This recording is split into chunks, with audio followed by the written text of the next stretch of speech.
What is up, Watch fam? Happy Friday, and welcome to this week's episode of Liquor Run. I am Christian from Theo and Harris, and you are Rolly from Theo and Harris. Today we're going to be jumping into a California Pinot, right? Yeah. As well as the classic debate, what's the better splurge, a car or a watch?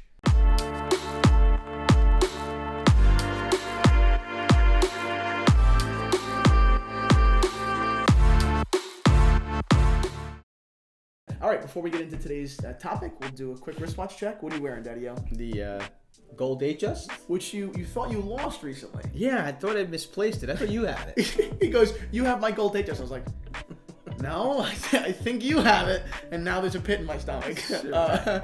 We lost the gold Datejust. Anyway, I am wearing my Datejust.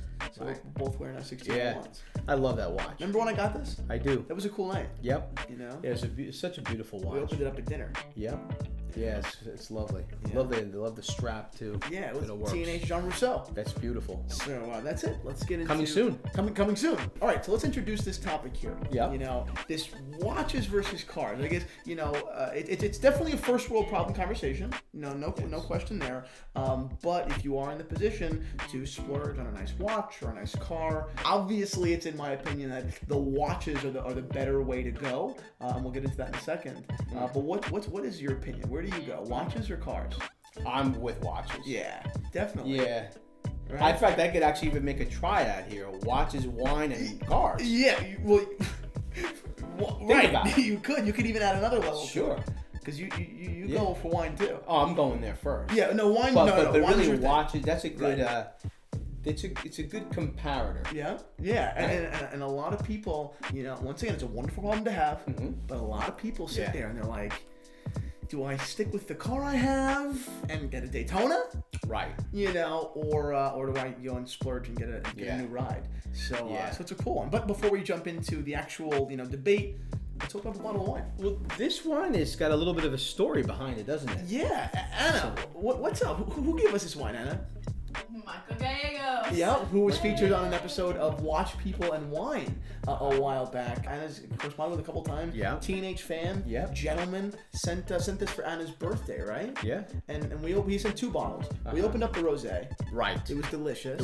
That was back in your birthday. Yeah. And then we saved another bottle for an episode of Liquor Run. And we saved it. And then literally forgot that we had it. So now we're opening it. Yeah. It was saved for Liquor Run. Yeah. And now we're doing it. So I'm excited. I am excited. I've never heard of Red Car before. Right. I did a little research on it, and it's an interesting story about the philosophy behind the winemaking and their approach to winemaking and how it's such an artisanal approach that they use for growing, Chardonnay, Pinot Noir, amongst other crops, in the area and in the West Sonoma coast. It reminded me very much of how the Europeans approach, farming and how you're really focusing on local produce and things like that. Yeah, cool. So that's what their website really speaks of. Again, I've never had this wine, but I'm excited to try it. Let's crack it open. Let's see what it says, right?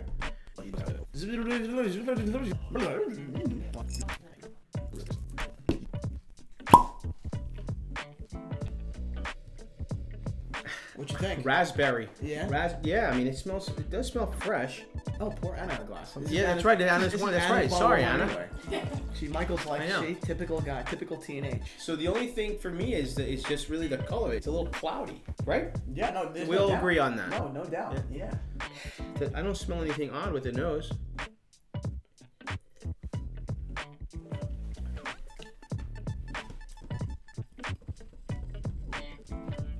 It's like an effervescence up front, doesn't it? Yeah, it's like a very, very, very slight. It's almost like a juicy flavor, like very, very like fresh fruit. You know what that it's reminding me of? Almost like a Lambrusco too. All right, you're onto something there. I was just about to say, this reminds me a little bit more like Beaujolais. Like the Gamay grape. It's really interesting. This is very, very light. Yeah. And this is not really typical, in my opinion, right? Of a lot of, in my experience, of Pinot Noirs that we've had from the West Coast, right? We drink Costa Brown, we drink William Selim. and those are smoky, oak, right? They have that complexity. This is like very fresh juice, if you will. It seems like it's clearing up a little bit. It still has that little haze. It's got haze. It's unlike any Pinot that I tell you what, this actually it doesn't really remind me of anything. Apart from it reminds me more of a French Burgundy than it does an American wine. Okay, cool. So I don't know, Red Car, if you're watching or if you will watch, shoot us a line. What do tell us about? This is funny. Wine's a funny thing, right? Because when you get thrown a curveball, like I don't know much about wine at all, but I know that even as a layperson, when you're thrown a curveball and you're trying to actually figure out what the hell it is, it's like you take a step back, you take a second, whereas with other mediums you don't as much. Nothing wrong with this wine. I mean, just again, apart from the color, I don't detect anything on the palate. There's definitely fruit there. Again, I don't taste anything off, and then the nose smells fine to me. So, but I could be wrong. Okay, cool. Anyway, so let's talk about this topic that we're about to tackle. Okay, so we said before, watches versus cars. And first of all, throughout, I want you guys to comment below with what you think, right? Because these are just our little notes on the matter and the pros and cons to each. But what do you guys do, right? I want to know about that. Number one is the classic pro watch argument. You can't drive your car into a meeting or into a boardroom. Obviously the idea of that statement is super status conscious. It's the idea that you're not necessarily just doing it for yourself, but you're doing it for the perception of other people, which some people think is awful, some people think is human. I think it's human. I don't think that you're necessarily a jerk if you want other people to notice the nice thing that you bought. I think that if you live your life like that, in every way, then you're probably have some issues. But I agree. You can't drive your car into a meeting, into a party, into a boardroom. You park it outside. And when you're in that event, no one sees, unless you're that guy that walks around with his keys like this. Right. Which would be very douchey. Right. What do you think? It's for me. I think it could be there's of course that douchiness factor that can go along with both. I think that the douchiness factor with watches is more associated with like Hublot. Yeah. Okay.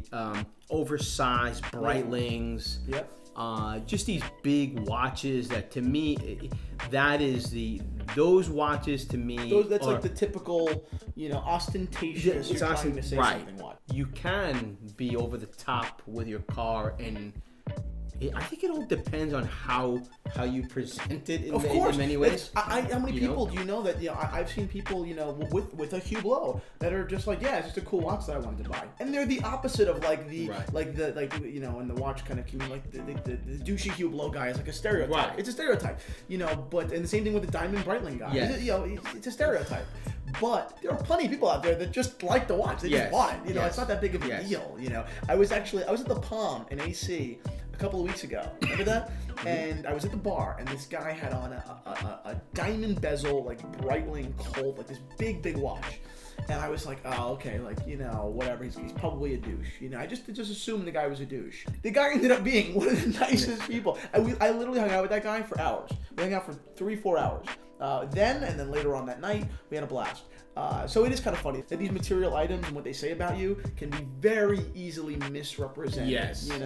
Yes. But the fact remains, unless you're swinging your keys around, no one knows at a party where you drive. Exactly. That's true. That's true. So I guess the question goes back to, in terms of value, do you go with the watch or do you go with the car? Is that what you're saying? Well, not necessarily on value yet, but it's just when you're spending that money. Yes.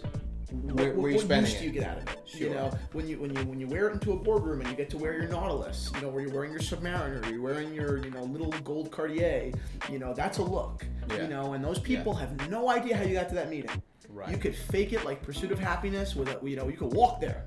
Right. But if you're wearing that watch, it gives off that perception of success. Whether you like it or not, it's a valid point. And what you do with that valid point is your business, but it does make sense. The next point here, if you're going to stay in that same vein of public perception, which this is the last one we'll do about that, is really cars are much more widely understood than they're watches. Yes, no doubt. You know, no doubt. Really, there are very few cars out there that people don't know what they are. You know, a Quattroporte is a Quattroporte. Maybe it could be mistaken for a Ghibli, and and once again, that wouldn't bother me at all. But in almost every scenario, you know, a car is a pretty well understood and well recognized status symbol. Yes. Everyone knows what a Range Rover costs. Yes. And an ML, and a C-Class, and a Honda Civic, you know, and a Honda Accord. Almost everyone knows where these things fall in the price points. Right. With watches, it's just not true. It's just not true. Who even knows what an FP Journe is? No. Who knows what a Longa 1815 is? Nope. Most people do not know. Right? So from that same perception, there's definitely an argument that says if you're going for public opinion, if you're going for that, you know, wow factor and to impress people, even if just a little bit, the watches, unless you're buying a yellow gold Day-Date or you're buying a Submariner or you're buying a yellow gold, really gold does it because gold is universal, but, you know, people aren't going to really notice as much. They'll notice the car. They'll notice the car. Without question. You pull up in a Porsche, you know, people notice. Yeah.